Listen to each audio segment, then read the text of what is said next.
Doctor Arshad veterinary clinic YouTube channel पे welcome. आपने अक्सर देखा होगा या सुना होगा या आपके अपने परिंदों के साथ ये हालात दरपेश आए होंगे कि वो पैरालिसिस का शिकार हो जाते हैं, यानी कि वो मफलूज होना शुरू हो जाते हैं, या उनकी एक टांग काम नहीं करती या दोनों टांगें काम नहीं करती।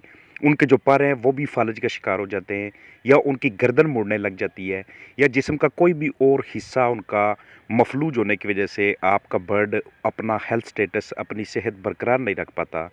तो मफलूज होने के बाद हम उन पे मुख्तलिफ़ किस्म के हरबे आज़माते हैं, मुख्तलिफ़ किस्म के तरीक़ाकार अख्तियार करते हैं।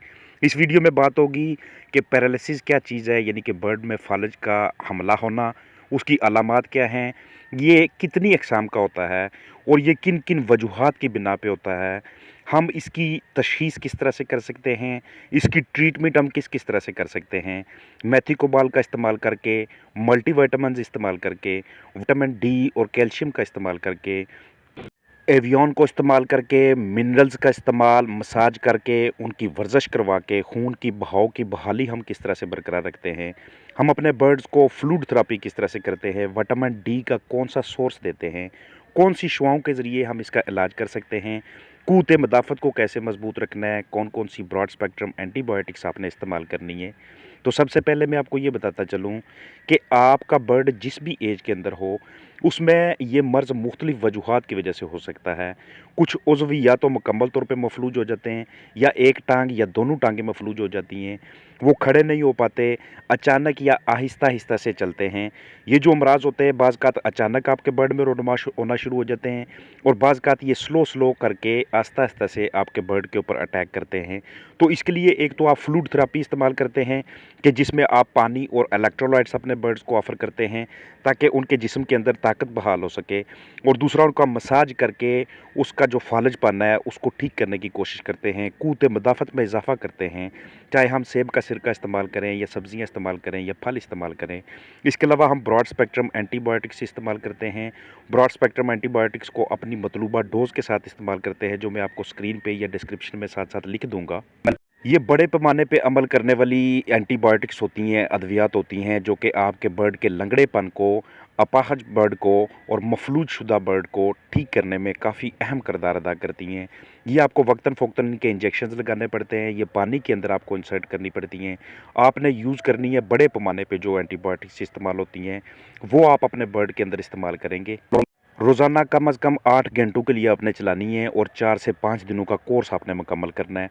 जब भी आपका बर्ड फालज का शिकार हो, उसके बाद आप जो भी खुराक उसे दे रहे हैं, एक मरतबा आपने उस खुराक को तब्दील लाज़मी करना है। अगर कमर्शियल खुराक दे रहे हैं तो घरेलू ऑर्गेनिक खुराक के ऊपर आ जाएँ। अगर घरेलू ऑर्गेनिक खुराक दे रहे हैं तो उसी खुराक को तब्दील करके इसमें दूसरे ग़िज़ाई अज़्ज़ा शामिल करें। और इसका एक और तरीक़ाकार ये होता है कि मफलूज शुदा हिस्से की आप वर्जिश करवाते हैं, उसको आप ऊपर-नीचे करते हैं, दाएँ-बाएँ करने की कोशिश करते हैं, ताकि इसके अंदर खून का बहाव बरकरार हो, और खून का बहाव बरकरार होने के बाद वो जो उज़्व डैमेज हो गया है, वो सही तरह से काम करना शुरू कर दे। क़ुव्वत मदाफ़त की बहाली के लिए सेब के सिरके के साथ-साथ आप लहसुन का भी इस्तेमाल कर सकते हैं। मेरेक्स वैक्सीन बहुत ज़रूरी है, क्योंकि मेरेक्स वैक्सीन ना होने की वजह से भी हमारी मुर्गियों में पैरालिसिस का हमला हो जाता है, पैरालिसिस की कंडीशन आ जाती है। कैल्शियम आपने अपने बर्ड्स को लाज़मी देना है। कैल्शियम का सोर्स पूरा ना हो या कैल्शियम पूरी मिकदार में बर्ड्स को ना मिले, उस सूरत में भी हमारे बर्ड्स डैमेज होना शुरू हो जाते हैं, अपाहज होना शुरू हो जाते हैं। ये मैं आपको दिखा रहा हूँ कि या तो आप अल्ट्रा वायलेट ए रेज़ इस्तेमाल करेंगे या अल्ट्रा वायलेट बी शुआएँ इस्तेमाल करेंगे। नीचे आप बर्ड को रखेंगे लैंप का इस्तेमाल करके, ताकि उनका जो लंगड़ापन है वो ठीक हो सके। सबसे अहम चीज़ होती है अपने बर्ड को विटामिन डी का सोर्स लाज़मी देना, और विटामिन डी का सोर्स तब ही मिलता है जब बर्ड को बाहर एक्सेस होती है, खुली जगह पे आपका बर्ड आता है। विटामिन बी कम्प्लेक्स का आप इस्तेमाल करते हैं। डोज़ इसकी मैं आपको डिस्क्रिप्शन में या स्क्रीन पे एंड पे डिस्प्ले कर दूंगा कि इसकी डोज़ आपने क्या रखनी है। इसके अलावा आप मेथिकोबाल इंजेक्शन भी इस्तेमाल कर सकते हैं। ज़रूरी नहीं कि ये जितनी चीज़ें मैं आपको दिखा रहा हूँ, विटामिन बी कम्प्लेक्स या मेथिकोबाल या फिर एवियन कैप्सूल या दूसरी जितनी चीज़ें मैं आपको बता रहा हूँ, आपने सारी एक साथ इस्तेमाल करनी है। ये किसी एक चीज़ के इस्तेमाल से भी आपको फ़ायदा हासिल हो जाती है। आप विटामिन डी को चाहे इंजेक्शन फॉर्म में इस्तेमाल करें, कैप्सूल फॉर्म में इस्तेमाल करें, या सिरप की फॉर्म में, या फिर बर्ड को सूरज की रोशनी में रख के उसे विटामिन हासिल करवाएं, ये आप पे डिपेंड करता है। लेकिन अगर विटामिन डी की कमी हो जाती है तो हमारा बर्ड मफलूज होना शुरू हो जाता है। मेथिकोबाल आपको इंजेक्शन फॉर्म में मिलता है, इसको आप बर्ड को इंजेक्शन लगाते हैं। ये आपको मुख्तलिफ डोजेज़ में दस्तयाब होता है। एवियन कैप्सूल आप इस्तेमाल करते हैं, 400 mg 500 mg भी आप इस्तेमाल कर सकते हैं। विटामिन ई का बेहतरीन सोर्स होता है, इसीलिए मैं अपनी ढेर सारी वीडियोज़ के अंदर आपको विटामिन ई सेलेनियम चलाने का कहता रहता हूँ। मुर्गियों में पैरालिसिस किसी बीमारी या मुख्तलिफ किस्म के ग़िज़ाई अज्जा की कमी की वजह से भी हो सकता है, चोट लगने से भी हो सकता है, या किसी चीज़ के नीचे दब जाने की वजह से भी हो सकता है। अलामात में गर्दन अपनी जगह पे ये अच्छी तरह से खड़ी नहीं कर पाते, या गर्दन के पट्टों पे इनका कंट्रोल नहीं रहता, या जो इनकी आँखों की झिल्ली होती है उस पे इनका कंट्रोल नहीं रहता, बहफाजत और सही तरीके से ये हरकत नहीं कर सकते, इसलिए हमें इन इंजेक्शंस का इस्तेमाल करना पड़ता है, इन टैबलेट्स का इस्तेमाल करना पड़ता है। इनकी टांगें और पर आगे पीछे इर्द गिर्द अच्छी तरह से हरकत नहीं कर पाते और दूसरे जानवरों का ये बासानी शिकार हो जाते हैं, इसलिए हमें इस तरह की ट्रीटमेंट्स इस्तेमाल करनी पड़ती हैं ताकि हम अपने बर्ड को रिकवर कर सकें और वो बाकी हेल्दी फ्लाक के साथ शामिल हो सके, क्योंकि इस तरह के बर्ड्स जो होते हैं वो खुराक और पानी तक भी सही तरह से नहीं पहुंच पाते, अमवात का शिकार हो जाते हैं अगर हम उनकी हेल्प ना करें। इस तरह के बर्ड्स पर्च भी नहीं कर पाते, यानी कि बैठने की छतरी नहीं बना सकते।